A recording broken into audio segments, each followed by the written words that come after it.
Centre of mass lecture 6 conservation of momentum पर based question कर रहे हैं। अगर एफ एक्सटर्नल सिस्टम पर जीरो हो गया तो मोमेंटम जो होगा वो कंजर्व्ड रहेगा। जितना मोमेंटम बिफोर है उतना फाइनल भी रहेगा। Before event, after event, in fact during event भी मोमेंटम कंजर्व्ड रहता है। लेकिन हमें इक्वेशन सॉल्व करने के लिए बिफोर इवेंट और आफ्टर इवेंट मोमेंटम लिखना होता है। ध्यान रखेंगे हम लोग। अगर fx 0 तो px कंजर्व्ड, fy 0 तो py कंजर्व्ड। VCM को चेक कर लेते थे हम लोग, VCM रहेगा तो कांस्टेंट ही। अगर इनिशियली नॉन जीरो था तो नॉन जीरो रहेगा, इनिशियली जीरो था तो जीरो रहेगा। VCM 0 तो डेल RCM 0 हो जाएगा। ये सारी बातें हम लोग कर चुके हैं। आज हम लोग इन चीजों को आगे बढ़ाएंगे और देखेंगे मोमेंटम कंजर्वेशन का टूल भी यूज हो जाए और एक अदर टूल साथ में यूज कर पाए। अगर VCM 0 हो गया था तो हमें मालूम है डेल RCM 0 तीन दिशाओं में है ये। अगर fx हो गया तो सब px वगैरह में चेंज हो जाएगा, y हो गया तो सब y से चेंज हो जाएगा। इस चीज का ध्यान रखना होता है। आज की पहली प्रॉब्लम ले रहे हैं, ध्यान से देखिएगा जी।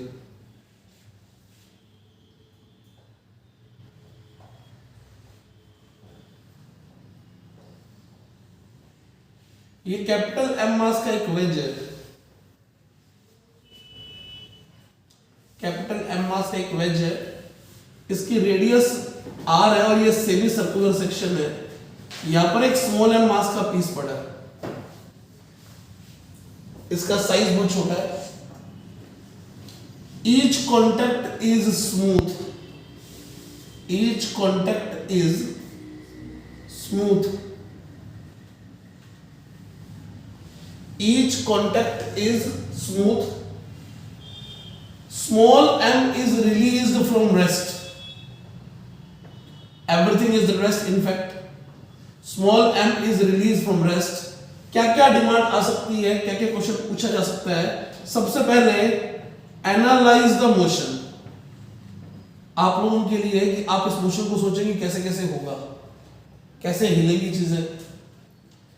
मैथमेटिकली क्या पूछा जा सकता है, ध्यान दीजिए। मैथमेटिकली जो चीजें पूछी जा सकती हैं, सबसे आसान shift, maximum shift of small m and capital M। Number 3, maximum speed of small m and capital M। ये तीन क्वेश्चन है, तीन चीजें सीखनी है आप लोगों को इस पूरे मोशन के दौरान। इसको आपने रिलीज किया तो देखिए कि मोशन कैसे होगा। किन किन चीजों के बारे में बात कर सकते हैं, लेकिन डिमांड आ रही है ये दो चीजों की। Maximum shift of small m and capital M, maximum speed of small m and capital M। Anybody of you who want to comment on it? Anybody of you who want to comment over it?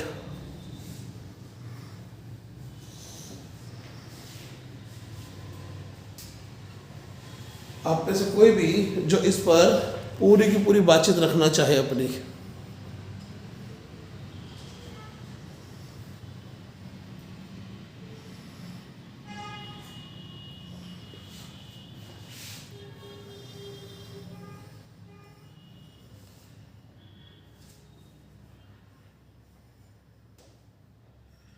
शुरू कीजिए बोलना बच्चों।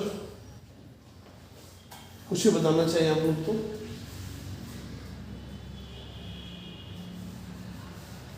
क्या होगा इसको छोड़ोगे तो? बड़े वाला लेफ्ट में जाएगा, इधर आएगा। क्यों आएगा, कारण बता सकते हो? स्मूथ है, ये यूं आ रहा है तो क्या होगा, थोड़ा सोचिए। यूं आ रहा है तो इस पर नॉर्मल लगेगा पीछे की तरफ, ये तिरछा नॉर्मल आएगा इस पे। नॉर्मल का ये कंपाउंड इसमें पीछे लग रहा है तो ये पीछे की तरफ जाएगा ही जाएगा। हाँ, ना भी जवाब दीजिए। कब तक जाएगा? जब तक ये नीचे ना आ जाए। नहीं, वो मिड पॉइंट आर पे आएगा तब तक ही पीछे जाएगा। जब तक वो नीचे आएगा तब तक ही वो पीछे जाएगा। हाँ, ना भी जवाब दीजिए। क्या इसके पीछे ना बंद कर देगा? तो उसके बाद वो आगे चले जाएंगे। कौन आगे चला जाएगा? बड़ा है। बड़ा उसके बाद आगे जाएगा। सोचिए दोबारा से, छोटे एम और बड़े एम की स्पीड मैक्सिमम कब होगी? जब छोटा एम सबसे नीचे पहुंच जाएगा तो बड़े एम की स्पीड मैक्सिमम उधर होगी और छोटे एम की इधर मैक्सिमम स्पीड होगी। क्यों? जब तक ये नीचे रहा तो नॉर्मल धक्का मारे तो स्पीड बढ़ रही है। तो जैसे ही कैपिटल एम स्मॉल एम नीचे आया, कैपिटल एम की स्पीड लेफ्ट की तरफ मैक्सिमम है। अगर लेफ्ट की तरफ स्पीड मैक्सिमम है तो अभी उस तरफ जा रहा है, तभी और जाएगा। तो ये मैक्सिमम डिस्प्लेसमेंट नहीं है। जब ये नीचे आया तो इस पर फोर्सेस यूं लग रहे हैं, हाँ ना में जवाब दीजिएगा, और वो फोर्स कांस्टेंट नहीं है। इसका पाथ सर्कुलर नहीं है क्योंकि सेंटर में पीछे आ रहा है। मोशन तो कॉम्प्लेक्स है, मोशन तो कॉम्प्लेक्स है। इसके रिलेटिवली यहां खड़े होकर देखें तो पक्का कैसा मोशन है ये वाला, फिर सर्कुलर मोशन है। लेकिन इसके ऊपर खड़े होकर देख नहीं सकते क्योंकि हर इंस्टेंट पर नॉर्मल अलग आएगा तो एक्सेशन अलग आएगी, तो स्यूडो फोर्स अलग आएगा। तो यहां पर खड़े होकर हम स्यूडो की जो बात करेंगे तो स्यूडो बेरिंग हो गया। तो प्रॉब्लम एक कॉम्प्लेक्स प्रॉब्लम है। क्या तुम सबको बात समझ में आ रही है बच्चों? तो इतना क्लियर है कि जब तक ये नीचे आ रहा है, जब ये नीचे पहुंचेगा तो दोनों की स्पीड मैक्सिमम होगी। उसके बाद जैसे ये ऊपर चढ़ना शुरू होगा इस पर नॉर्मल आगे आ जाएगा। That will start retarding it, वो उसको रिटार्ड करना शुरू करेगा। तो सिमेट्री से रुकेगा कब? जब वो यहां से यहां आ जाएगा तो ये इधर जाके रुकेगा। तो मोशन समझ में आ गया कि बड़े वाला तो आगे पीछे हिलेगा और ये वाला यूं ही हिलेगा। जब तक ये नीचे से यहां आ रहा है तब तक ये पीछे गया, उसके जब ये यहां आके वापस यूं आएगा तब तक ये लौट के यूं आएगा। क्या तुम्हें समझ में आ गया? बड़े वाला यूं हिल रहा है, उधर वाला यूं हिल रहा है और दोनों उल्टे चल रहे हैं। वो इधर आया तो उधर गया, ये इधर जाएगा तो इधर आएगा। क्या तुम सबको समझ में आ गया? तो मैक्सिमम डिस्प्लेसमेंट कब हुई? जब वो दूसरे टॉप पे पहुंच गया। हाँ ना, जवाब दे दीजिए। क्या तुम सबको बात समझ में आ गई है? सिस्टम पर एक्सटर्नल फोर्स है या नहीं है? बिल्कुल है। mg प्लस mg y के लोग है। ये वाला नॉर्मल इंटरनल हो गया सिस्टम पर। अगर सिस्टम होते कैपिटल एम और स्मॉल एम को, वरना छोटे एम पर तो mg लग ही रहा है, बड़े एम पर बड़े mg लग रहा है। ये नीचे आएगा तो सेंटर मास का y कोऑर्डिनेट नीचे भी आएगा। सेंटर मास का y कोऑर्डिनेट नीचे आएगा नहीं आएगा? पक्का नीचे आएगा क्योंकि छोटा एम खुद नीचे आ रहा है। बड़े एम की ऊंचाई तो नहीं बदलेगी लेकिन छोटा एम तो नीचे आ रहा है। तो y के लॉन्ग तो नेट फोर्स आ रहे हैं लेकिन x के लॉन्ग नेट फोर्स नहीं आ रहा। x के लॉन्ग क्यों नहीं आ रहा? क्योंकि इस पर जितना नॉर्मल आगे लग रहा होगा तिरछा, उतना ही नॉर्मल पीछे लग रहा है। तो सिस्टम का इंटरनल हो गया। mg plus mg n ground वो y के लॉन्ग है। तो हमें समझ में आया कि fx एक्सटर्नल 0 है। तो एक्सेलरेशन अलोंग x में कितनी होगी? 0। यस और नो में जवाब दे दीजिए बच्चों। एक्सेलरेशन अलोंग कितनी आ रही है? x के अलोंग 0। दोबारा से बोल दीजिए 0। एक्सेलरेशन अलोंग x कितनी आ गई? 0। एक्सेलरेशन अलोंग x कितनी आ गई बच्चों? 0। एक्सेलरेशन अलोंग x 0 आ गई। इसका क्या मतलब हुआ कि VCM चेक करूंगा, VCM x इनिशियल भी 0 था तो VCM x फाइनल भी 0 रहेगा क्योंकि स्टार्टिंग में तो सेंटर मास x के लॉन्ग नहीं हिल रहा। VCM x इनिशियल भी 0 फाइनल भी 0। यहां तक पे जवाब दीजिए। क्या बात समझ में आ गई आप सबको? हमें यहां तक तो समझ में आ गया कि VCM x 0 इनिशियल फाइनल। तो अब क्या करें? हमें मालूम है XCM 0 हो गया तो डेल XCM 0 हो गया। डेल XCM होता है m1 del x1 plus m2 del x2।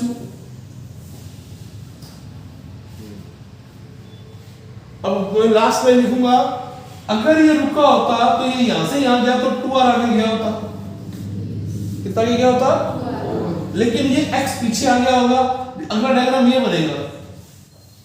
आया ना? जवाब दे दीजिए कि हाँ जी सर ये यहां आ गया होगा तो ये पीछे गया x। अगर ये नहीं हिलता तो ये 2r आगे जाता, लेकिन x पीछे आ गया तो छोटा m तो 2r माइनस x आगे गया। इस साइड को पॉजिटिव बोल देते हैं। और वो x से पीछे आया। क्या x की value 2mr upon m plus m आप सबको समझ में आ गई क्या? ये कितना मैक्सिमम पीछे आया? ये हमारे पास maximum shift of capital m आ गया।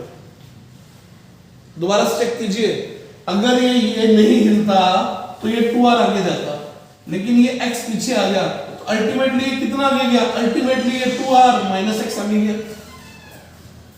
तो small m time 2r minus x, ऊपर से ये कैपिटल X पीछे, ये वाला m कैपिटल M, ये भी x पीछे आया, तो m टाइम माइनस x बराबर 0, माइनस mx दोनों के ऐड हो गए m प्लस mx, x की भी वैल्यू तो m प्लस m अपोन में आ गया। क्या तुम्हें शिफ्ट ऑफ कैपिटल M समझ में आ गया क्या? और ये मैक्सिमम शिफ्ट है कैपिटल M का, तो छोटे m का शिफ्ट कितना हो गया, छोटे m का शिफ्ट है 2r माइनस x, तो 2r में से ये x माइनस कर देंगे तो उसका आंसर आ जाएगा। क्या तुम्हें ये 2 पॉइंट समझ में आ गए क्या बच्चों? जवाब दे दीजिए कि तुम सबको 2 पॉइंट समझ में आ गए? सभी को क्लियर हो गए 2 पॉइंट? फिर पूछता हूं, सभी को ये 2 पॉइंट क्लियर हो गए हैं बच्चों? यहां तक नोट कीजिए।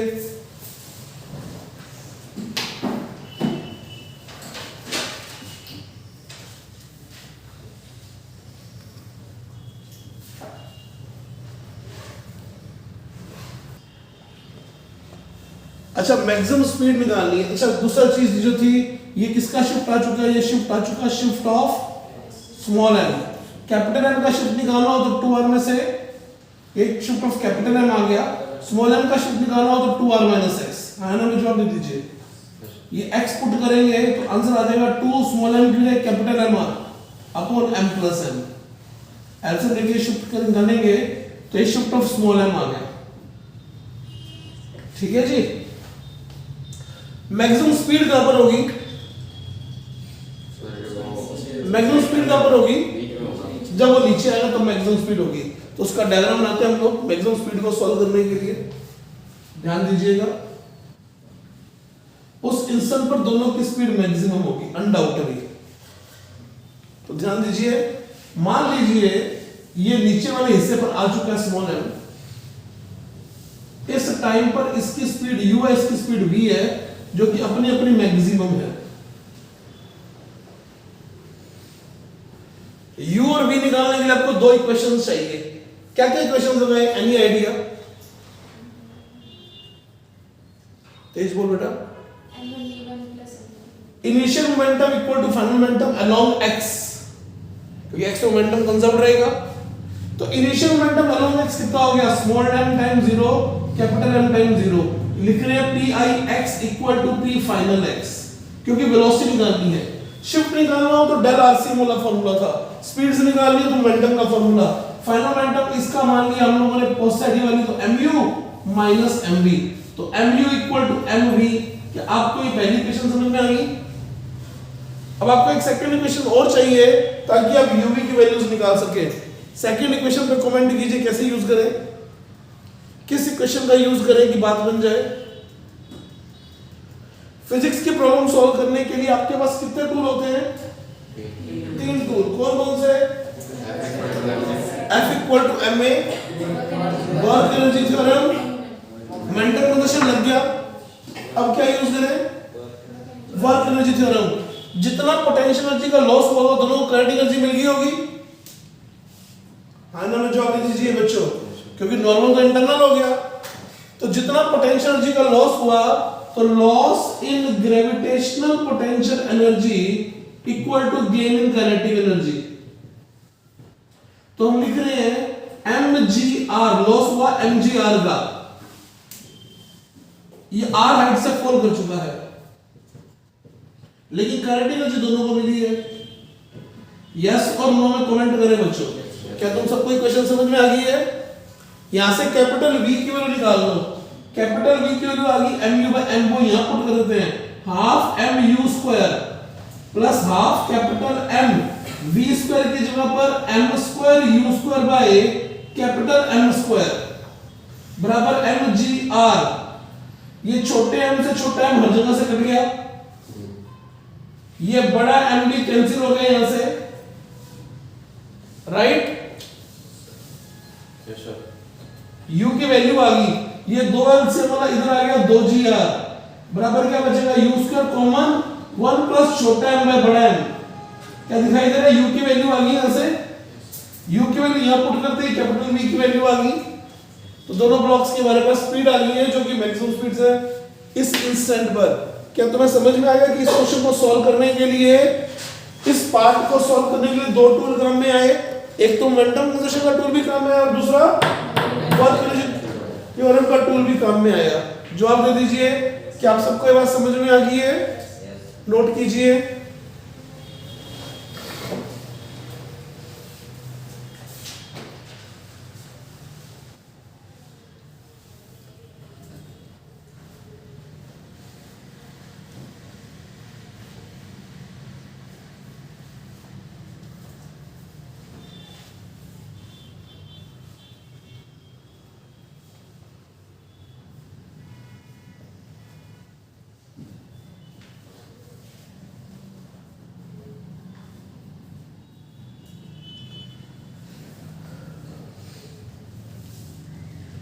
मेरे ख्याल से सबसे आसान क्वेश्चन में से एक क्वेश्चन है ये वाला, कोई मुश्किल चीज नहीं है। ध्यान से देख लीजिए। 3-4 बार प्रैक्टिस करने से चीज कंसोलिडेट हो जाती है ये वाली। 3-4 बार प्रैक्टिस करने से ये चीज कंसोलिडेट हो जाएगी आपकी।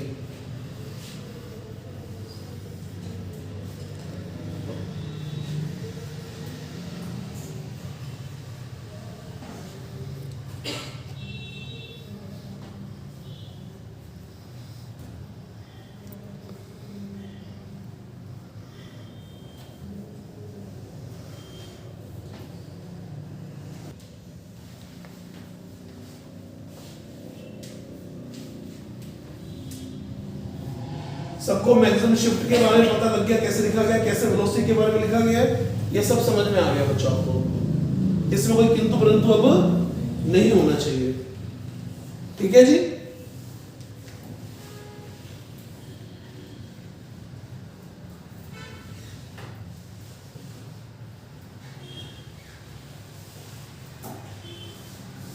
हेडिंग लिखिएगा नेक्स्ट। नेक्स्ट हेडिंग का नाम है इम्पल्स। नेक्स्ट हेडिंग है इम्पल्स।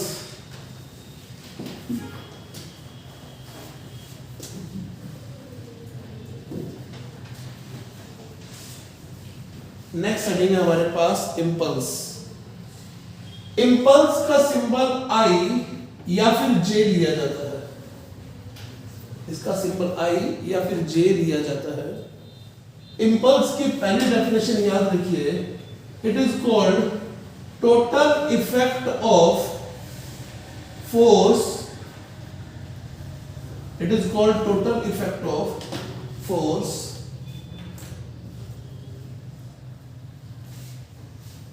इम्पल्स का फॉर्मूला होता है एफ डी टी का इंटीग्रेशन। ये याद रखना है। एफ डी टी का इंटीग्रेशन। एफ डी टी का इंटीग्रेशन क्या हो जाएगा? एफ का मतलब DP by D T. P initial से पी फाइनल। तो ये डीपी का इंटीग्रेशन आ गया। डीपी का इंटीग्रेशन क्या होता है? पी। तो इंपल्स का फॉर्मूला आ गया P final minus P initial. F का फॉर्मूला, इंपल्स का फॉर्मूला क्या आ गया? P final minus P initial. Impulse I या जे से डिफाइंड है। Total effect of force is called impulse. Integration of F D T, या तो ये फॉर्मूला याद रखना है या फिर ये याद रखना है। इंपल्स इक्वल टू आ गया change in momentum. Impulse equal to आ गया change in momentum. Change in momentum का मतलब फिलहाल लीनियर मोमेंटम की बात चल रही है। Change in linear momentum. Unit जो होगा इसका वो मोमेंटम जैसा ही होगा, यानी किलोग्राम मीटर पर सेकंड या फिर न्यूटन सेकंड यूनिट होगा। This statement is called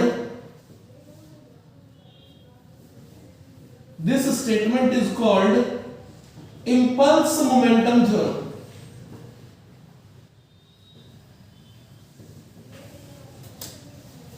This statement is called impulse momentum theorem.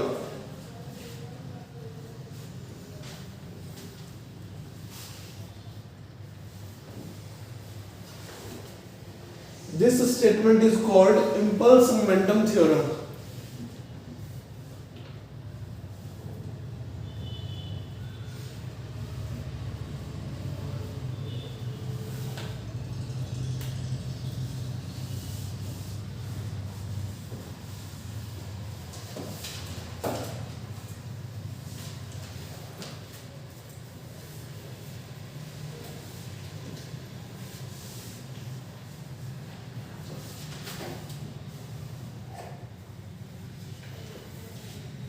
Area under FT graph, force time graph, gives impulse. Area under force time graph gives impulse. Area under force time graph gives impulse. Total effect of force is called impulse. F into T से आएगा, F constant हुआ तो FT से आएगा, या फिर change in momentum से आएगा। Area under FT graph gives impulse. क्या तुम सबको बात समझ में आ रही है? Yes sir. ये डेफिनेशन है जिनके बारे में जानकारी चाहिए होती है, जिनके बारे में कंफर्मेशन से चीज पता होनी चाहिए। इस पूरी बात को समझने के लिए इस डिस्कशन पे आते हैं जिसका नाम है इंपल्सिव फोर्स। जिसका नाम है इंपल्सिव फोर्स। अभी तक जो नाम इंपल्स, इंपल्सिव जो लिखा हुआ है, इससे आपको क्या फीलिंग आती है? इस नाम से क्या फील होता था? सब वो शेयर कीजिए। क्या लगता है? Heart beat? Heart beat impulse देती है। अच्छा जी, और कुछ? कोई और इंपल्स के अंदर कुछ और वर्ड, कुछ और चीज? कुछ वैसा ही होगा, चेंज जो शो करेगा। वेग से कुछ होगा। देखिए जी, अभी तक आप जिन फोर्सेस के नाम जानते हैं उन फोर्सेस के नाम लिख देता हूं। आप जानते हैं टेंशन के बारे में, नॉर्मल के बारे में, फ्रिक्शन के बारे में, ग्रेविटेशनल फोर्स के बारे में और स्प्रिंग के बारे में। Yes sir. ठीक है जी, अभी तक आप इन फोर्सेस के नाम जानते हैं। ऐसे फोर्सेस जो बहुत शॉर्ट ड्यूरेशन के लिए, बहुत शॉर्ट ड्यूरेशन के लिए अचानक बढ़ते हैं, आते हैं, बढ़ते हैं और डिसअपियर हो जाते हैं, गायब हो जाते हैं या कांस्टेंट हो जाएंगे। उनकी वैल्यू अचानक बढ़ के घटी और घट के फिर कांस्टेंट होगी। ऐसे फोर्सेस को हम लोग इंपल्सिव फोर्स कहते हैं। लेकिन बढ़ना जरूरी है अचानक। तुमने एक गेंद को फेंका, अचानक रास्ते में बैट आ गया, तो उस बैट ने अचानक उसकी दिशा को मोड़ दिया, वेलोसिटी की डायरेक्शन को चेंज कर दिया, मैग्नीट्यूड चेंज कर दिया। तो जो फोर्स बीच में बिल्कुल माइन्यूट इंटरवल के लिए आया था, ऑफ कोर्स वो कांटेक्ट फोर्स था, उससे अचानक उसका मोमेंटम चेंज कर दिया। हाँ ना, जवाब दे दीजिए। जो बोल रहा हूं कुछ समझ में आ रहा है क्या यार? ऐसा फोर्स जो बिल्कुल किसके लिए आएगा? मूवमेंट के लिए आएगा। जैसे गन बुलेट सिस्टम के अंदर स्ट्राइकर बुलेट को जस्ट टच करेगा और उसकी स्पीड 0 से 100 मीटर पर सेकंड, 0 से 500 मीटर पर सेकंड बिल्कुल फ्रैक्शन ऑफ सेकंड में कर देगा। टच करते उसकी स्पीड कितनी होगी? हम कहेंगे उसको तो टच करते स्पीड 0 से 100 मीटर पर सेकंड की होगी जी। क्या मैं कहूँ उस पे F बराबर m लगा लोगे, आप कहोगे कौन सा F बराबर m में? कौन सा F बराबर m में? वो फोर्स अचानक आया और गायब भी हो गया, वो तो मोमेंटरी था। यस और नो में जवाब दीजिए बच्चों। वो फोर्स कैसा फोर्स था? इंपल्सिव फोर्सेस के बारे में जिक्र कर रहे हैं हम लोग। इनके नाम जानते हैं अभी तक, ये फोर्सेस के नाम हम लोग जानते हैं। पहले इंपल्सिव फोर्स के बारे में, forces which suddenly increases for short duration and disappear, या तो उनकी वैल्यू कम हो जाएगी और खत्म हो जाएगा, जैसे दीवार पर गेंद फेंकी, गेंद जैसे ही दीवार से टकराई मुड़ के आ गई, तो वो जो मोमेंटरी कॉन्टैक्ट फोर्स होगा उसने डायरेक्शन चेंज कर दिया, मोमेंटम बदल दिया उसने। तो forces which suddenly increases for short duration and disappears are called impulsive forces, are called, और इनका काम क्या होता है? इनका काम होता है इंपल्स प्रोड्यूस करना, और इंपल्स का क्या मतलब होता है? चेंज मोमेंटम प्रोड्यूस करना। ये फोर्स कैसे होंगे? मैं यहाँ पर एक ग्राफ से शो कर दूं, यहाँ पर एफटी ग्राफ बना रहा हूं। ये एफटी ग्राफ कैसा भी हो सकता है, सडनली फोर्स आया और गायब होकर शुरू हो गया। ये जो इंटरवल है, this is very minute interval. हो सकता है कि मैं इसका ग्राफ सर्कुलर दे दूं, हो सकता है मैं इसका ग्राफ ट्रायंगुलर वेव दे दूं, लेकिन फोर्स जो आएगा वो वेरी शॉर्ट ड्यूरेशन के लिए है। हाँ ना, जवाब दे दीजिए। क्या सबको बात समझ में आ रही है? तो duration will be very short. Clear है जी? अब जानते हैं एफटी ग्राफ का एरिया क्या देगा। एफटी ग्राफ का एरिया यहां प्रूव कर चुका। एफटी ग्राफ का एरिया चेंज मोमेंटम दे रहा है। ये एफटी ग्राफ का एरिया तो लिखा हुआ एफडीटी, ये क्या दे रहा है? Change momentum. तो एफटी ग्राफ का एरिया चेंज मोमेंटम देता है। ये तुम सबको बात समझ में आ गई यहां से कि एफटी ग्राफ का एरिया निकालोगे तो ये एरिया क्या दे रहा है? Change momentum. और चेंज मोमेंटम का मतलब क्या होता है? इंपल्स। यस और नो में जवाब दे दीजिए। क्या सारी डेफिनेशन क्लियर हो रही है? इस डेफिनेशन के बाद ये फोर्स सडनली अपीयर होंगे और डिसअपीयर हो जाएंगे। क्लियर होगी तुम सबको ये बात? किस जगह पे काम? सर जहां जहां आप टक्कर की बात कहोगे वहां इंपल्स की बात आएगी। क्लियर है? मैं धीरे धीरे प्रूव कर दूंगा कि इन दोनों को छोड़ के ये तीनों फोर्स इंपल्सिव है। ग्रेविटेशनल फोर्स और spring force can not be impulsive, क्योंकि इनकी वैल्यू अचानक बढ़ती नहीं है। mg तो mg रहेगा, स्प्रिंग फोर्स रहेगा kx। अचानक इसकी वैल्यू नहीं बदल सकती, अचानक इनकी वैल्यूज बढ़ सकती है। क्या तुम बात को सबको समझ में आ रही है बात? Gravitational force and spring force can not be impulsive forces. इनके बारे में लिखा मैंने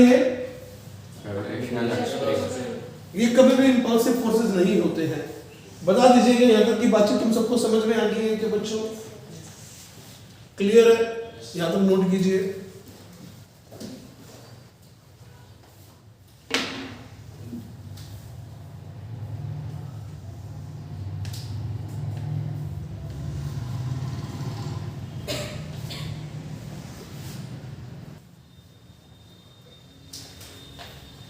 हटाए थे सारी चीजों को, लिख तो चुके होंगे पहले आप।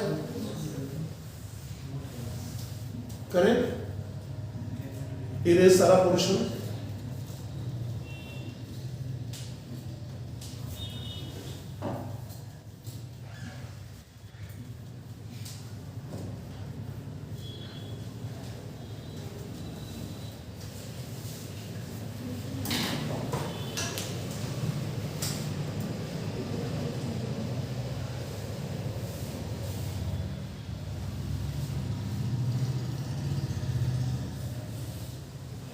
ध्यान दीजिएगा, आराम से सीखिएगा बातों को।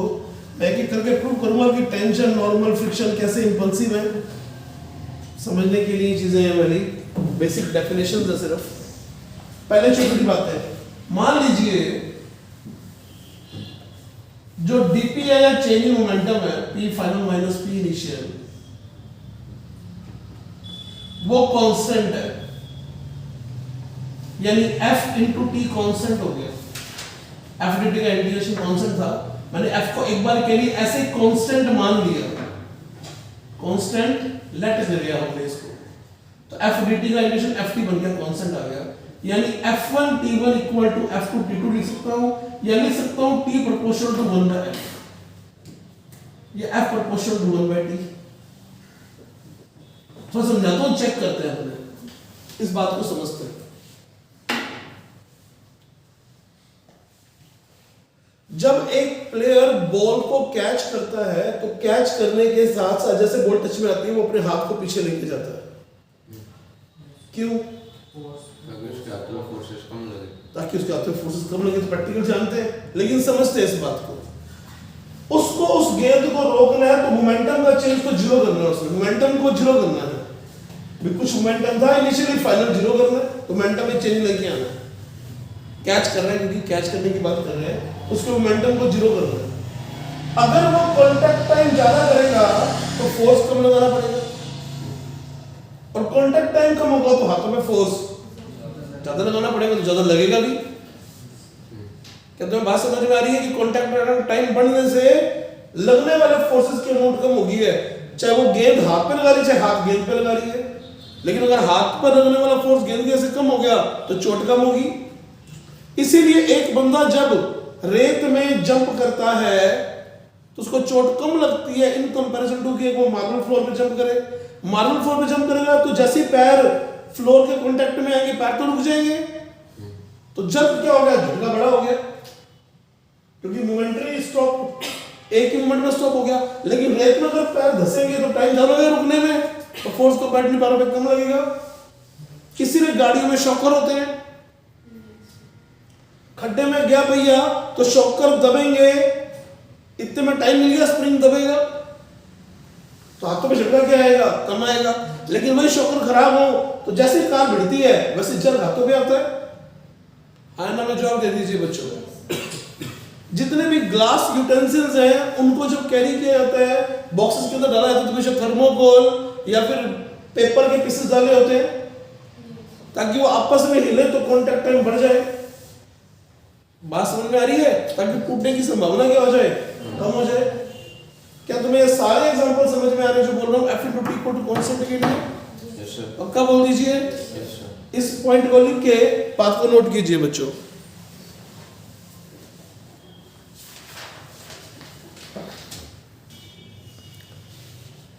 F proportional to 1/t। तो हम बात कर चुके एग्जांपल्स की, एग्जांपल्स को लिख लीजिए जो आपको बताए हैं। अब अगर शॉट की बात करें, कोई क्रिकेट खेल रहा है तो एज वाला शॉट जो होता है उसके अंदर मोमेंटम चेंज मैक्सिमम मिलता है। एक तो मिडल स्ट्रोक आए, एक एज लगी तो एज में कांटेक्ट टाइम और कम हो जाएगा तो ज्यादा फोर्स डेवलप होगा। क्या तुम्हें समझ में आ रहा है बच्चों? F * t constant. भूलना मत कि इंपल्स का मतलब क्या होता है। इंपल्स का मतलब होता है चेंज इन मोमेंटम। इंपल्स की डायरेक्शन भी चेंज इन मोमेंटम की डायरेक्शन में होती है, ये भूलिएगा मत। क्लियर है जी? इंपल्स का क्या मतलब होता है? Change in momentum, vector quantity है। एक क्वेश्चन से बात करते हैं। ये एक बॉल ले ली हम लोगों ने, इस बॉल पर एक बॉल m मास की u स्पीड से आती है, टकराती है। ये x एक्सिस बॉल रखा है भाई ने, और ये m मास की बॉल u स्पीड से लौट गई। क्या क्या लिखना, जल्दी चेक कीजिए क्या क्या लिखवा रहा हूं। आपको क्या सोचना पड़ सकता है?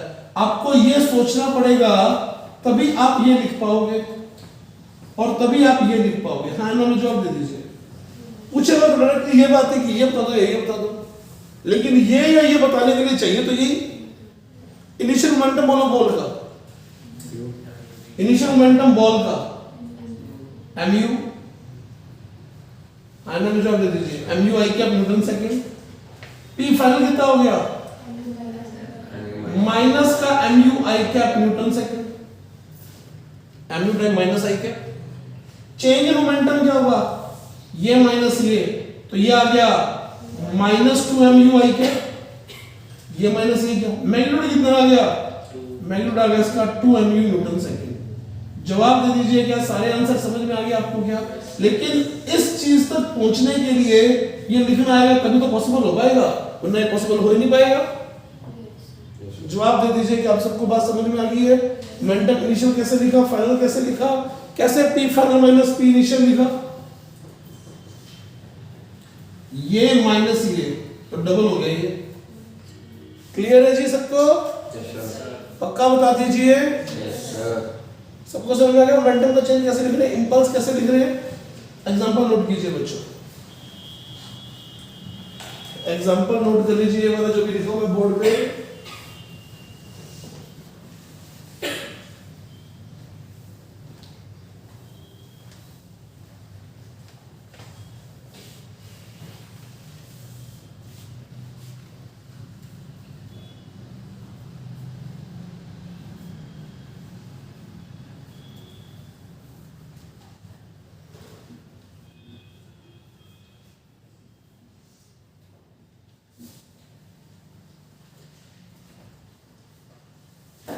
Gravitational forces cannot be impulsive, keep in mind. Tension can be impulsive. Normal तो impulsive दिखाई दे ही रहा है. नॉर्मल तो ऐसे इंपल्सिव दिखाई दे रहा है. नॉर्मल इंपल्सिव हो गया तो फ्रिक्शन μn से आता है, तो μn भी इंपल्सिव हो जाएगा. आइए में जो आपने दीजिए बच्चों. Yes, sir. अब ध्यान सोचना, मैं क्वेश्चन में करवाता हूँ, थोड़ा सा समझते हैं इस चीज को, अपने थोड़ा सा समझने की कोशिश करते हैं.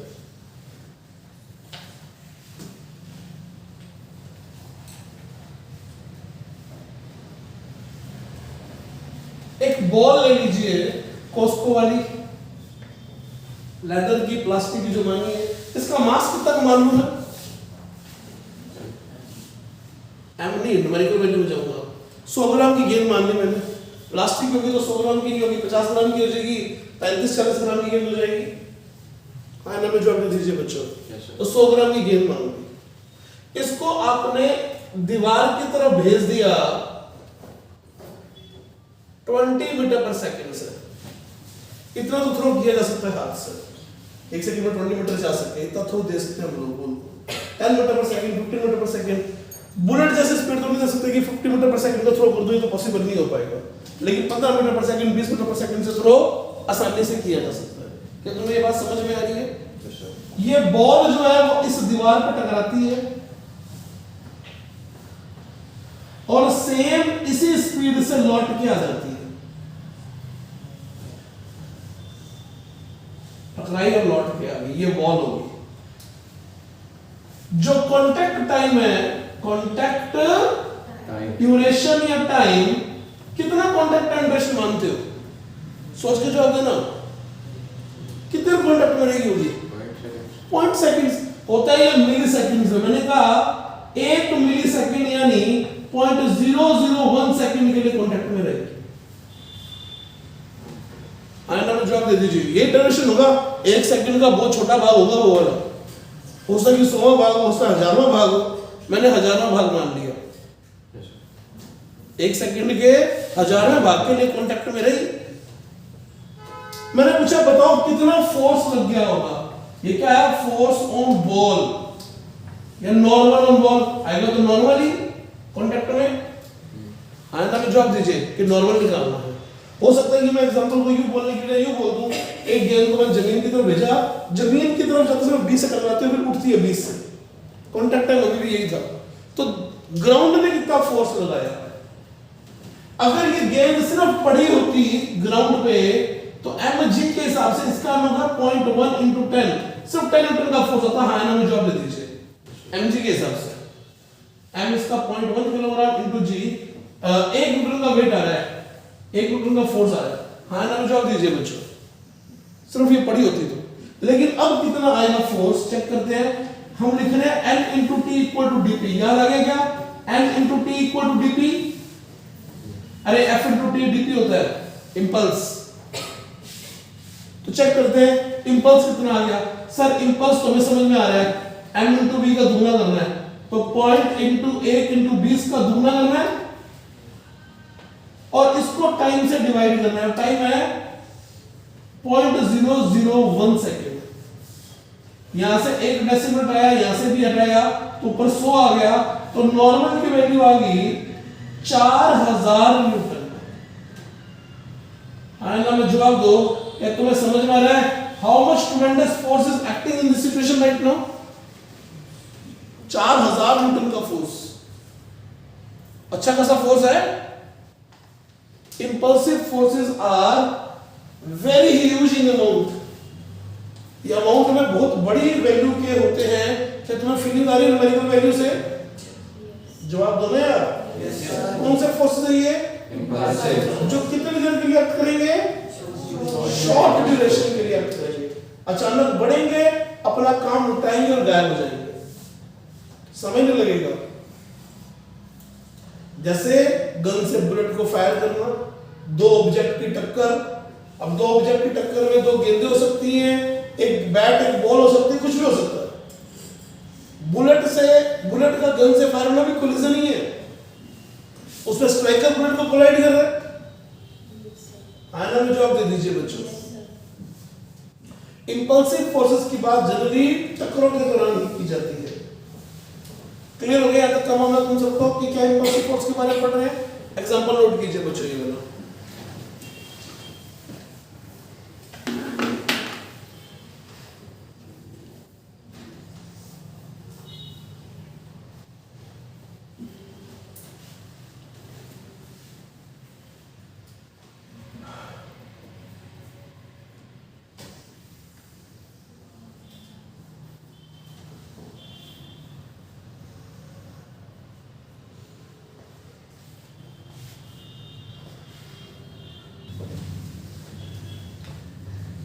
तो नॉर्मल का इंपल्सिव होना हमने कई एग्जांपल्स में देख लिया।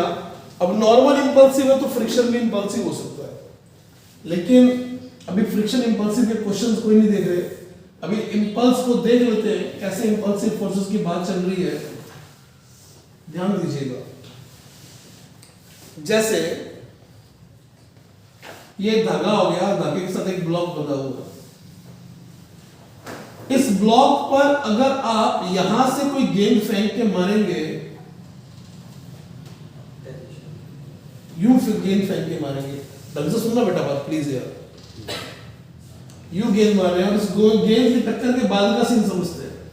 जैसे गेंद कांटेक्ट में आ रही है, समझना ध्यान से, ये टेंशन T नॉट, जैसे गेंद कांटेक्ट में आई, इसने इस पर चोट की इधर, इसने इस पर चोट किया इधर, क्योंकि इस पर इंपल्स ऊपर लगेगा, इस पर इंपल्स नीचे लगेगा। इस पर जो ऊपर लग रहा है, इस पर जो नीचे लग रहा है। इंपल्स को कैसे शो करते होते हैं? एफ dt के इंटीग्रेशन से। ये एफ dt का इंटीग्रेशन लिख दिया, या आई लिख दो।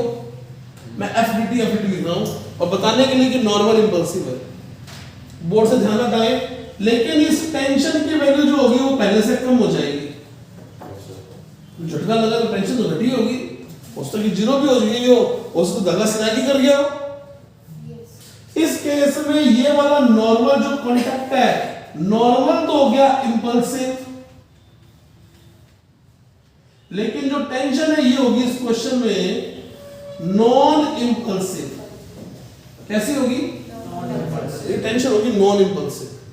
अच्छा, अगर मैं इसको यूं शो करूं, डायग्राम को ध्यान से देखना भैया, ये पहली बॉल होगी, ये दूसरी बॉल होगी। इस दूसरी बॉल को मैं यूं भेजूं, ऐसे दिशा मारूं, तो कई बार जैसे ही टकराएगी तो ये उछल जाएगी ऊपर की तरफ। कैसे उछलेगी? यहां से भेज दो ऐसे करके, तो जैसे ही टक्कर मारेगी उछल सकती है। तो ड्यूरिंग कॉन्टैक्ट देखिए मैं क्या डायग्राम बना रहा हूं, समझने का प्रयास करते हैं। ये M1, ये M2, कहीं यहां टक्कर हो रही है, तो जैसे टक्कर यहां होगी मैं बोल दूं तो इस पर चोट लगी यूं,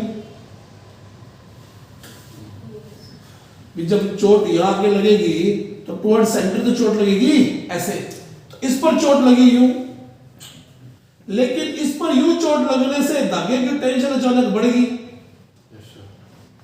धागे पर टेंशन अचानक बढ़ेगी, तभी तो गेम उछल होती है गेम।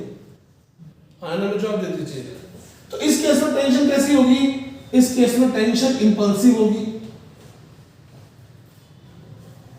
इसमें नॉर्मल तो इंपल्सिव था ही था, अचानक बढ़ा, कांटेक्ट में आके बढ़ा, गायब हो गया नॉर्मल तो, लेकिन इस क्वेश्चन में टेंशन भी क्या होगी? इंपल्सिव।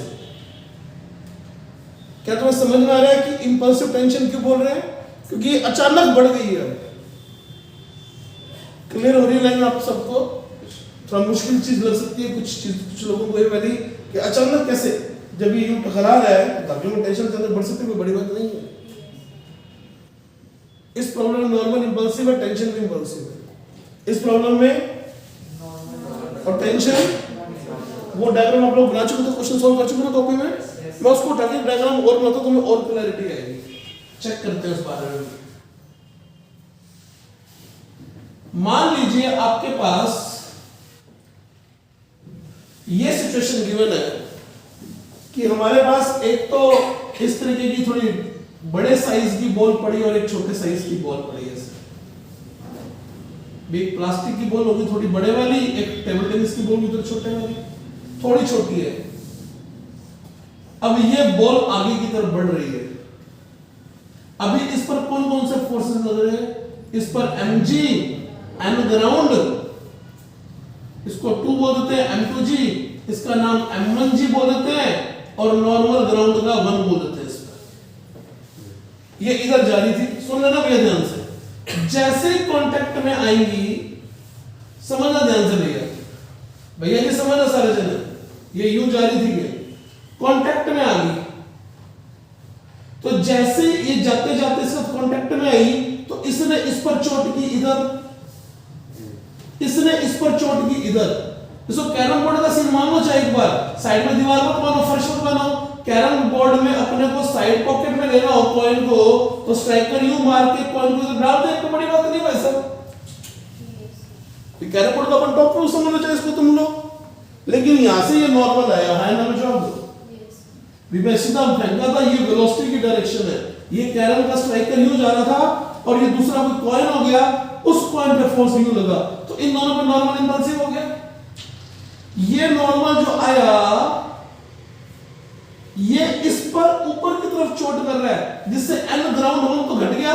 मैं पूछूं एन ग्राउंड 1, तुम कहोगे इस चोट की वजह से एन ग्राउंड 1 कम हुआ, है ना? जवाब दो भैया, चोट कम कैसे हो गया? तुम कहोगे सर इसने इस पर इधर चोट की है, तो इसका एक कंपोनेंट इसके mg के अपोजिट है, तो यहां से तो कांटेक्ट घटा है इसका, लेकिन इसका कंपोनेंट यहां पर आकर ऐड हो रहा है, तो n ग्राउंड 2 के बारे में क्या कहेंगे? सर ये अचानक बढ़ गया। कैसे बढ़ गया मैंने पूछा, तुम कहोगे कमाल है सर, इस पे चोट ही हुई है, इसका धक्का इधर का भी था, इस धक्के की वजह से ये अचानक बढ़ गया, तभी तो ये बॉल कई बार उछल सकती है। अरे हाँ ना, जवाब दो यार। तो यहां पर इंपल्सिव, ये वाला एन ग्राउंड इंपल्सिव हो गया, ये वाला तो इंपल्सिव था ही था, लेकिन ये वाला एन ग्राउंड क्या हो गया? ये वाला एन ग्राउंड नॉन इंपल्सिव हो गया।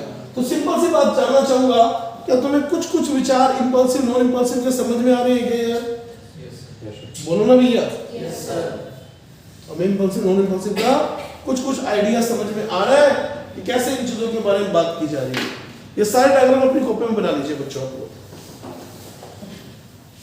तो normal can be impulsive, tension can be impulsive, normal mirror. क्या हम एमजी के बारे में एक बार दो से देखें कि एमजी अचानक बढ़ गया? एमजी तो अचानक नहीं बढ़ सकता, तो इसलिए क्या कहा? एमजी इज ऑलवेज, और इसी प्रकार स्प्रिंग फोर्स भी कैसा होगा? हमेशा नॉन इंपल्सिव होगा। They can not change instantly.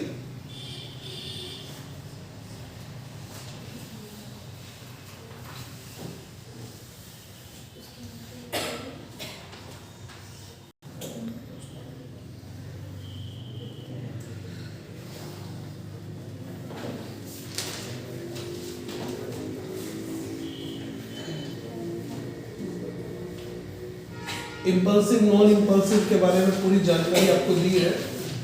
Next topic जो हमारा रहेगा ना, वो कोलिजन का रहेगा, और कोलिजन में इंपल्सिव नॉन इंपल्सिव के बारे में जानकारी होनी चाहिए।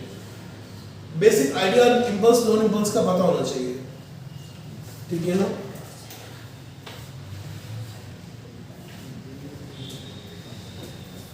कल शीट लेके आएगा साथ में, आपको जो शीट मिली है इसकी सेंटर ऑफ मास कोलिजन की, उसकी एक्सरसाइज 1 का मेरे ख्याल से A B C D section सारा पूरा हो जाएगा आपका। इंपल्स तक का सेक्शन सारा पूरा हो जाएगा, आप कर पाएंगे, कल डिस्कशन करेंगे उसके अंदर, ठीक है ना? इंपल्स तक का सेक्शन कोलिजन से पहले पहले होगा, वो सारा कवर कर लीजिएगा। मोमेंटम कंजर्वेशन कैसे लगाना है, कैसे उसके अंदर वर्क एनर्जी जो भी साथ में आ रही है, कैसे उसका यूज करना है, वो सारे आइडियाज क्लियर हो जाएंगे, ठीक है जी? इसको हटाते हैं अब। यस बेटा, एक लास्ट क्वेश्चन ले लेते हैं। इंपल्स लिखवाने का आप लोगों से।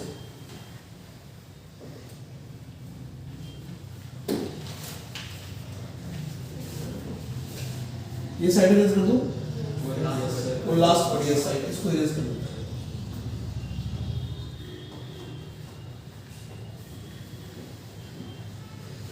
ध्यान दीजिएगा, ये m मास का ब्लॉक और ये भी m मास का ब्लॉक, ये m मास की एक बुलेट, इनके नाम रख लेते हैं A, B एंड C, ये u स्पीड से आ रही है। क्लियर है जी? बड़ा आसान क्वेश्चन तो ये बन सकता है, find final speed of system when given that C get embedded into B, C B में घुस जाती है और वहीं धंस जाती है, बाहर नहीं निकली है। Find final velocity speed of system.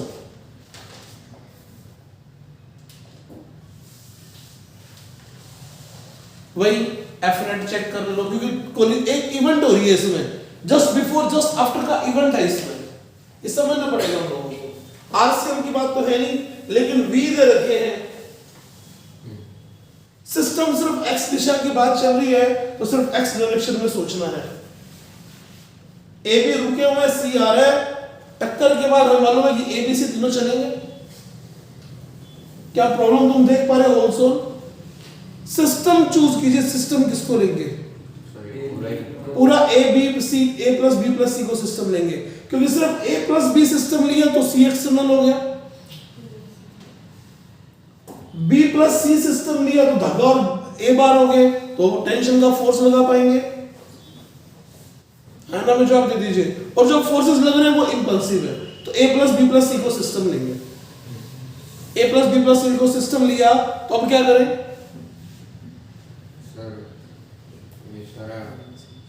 VCM check करें। VCM इसके पास इनिशियली है, आ रहा है VCM इनिशियली, लेकिन हमें तो लिखना है initial momentum equal to final momentum, क्योंकि एक्सटर्नल फोर्स नहीं है।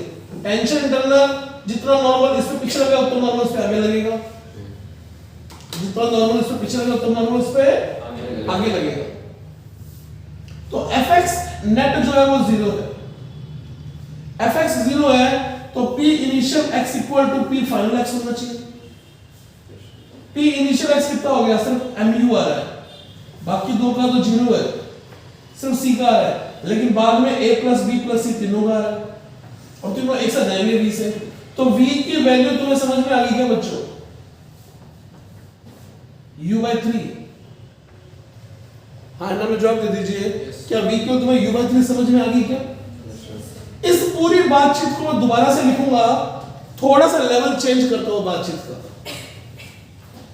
ये डिमांड तुम सबको समझ में आ गई होगी, मुश्किल नहीं है। क्लियर है जी? और क्या पूछ सकता था? और पूछ सकता है इंपल्स ऑफ टेंशन बता दो, इंपल्स ऑफ नॉर्मल बता दो, normal between B and C.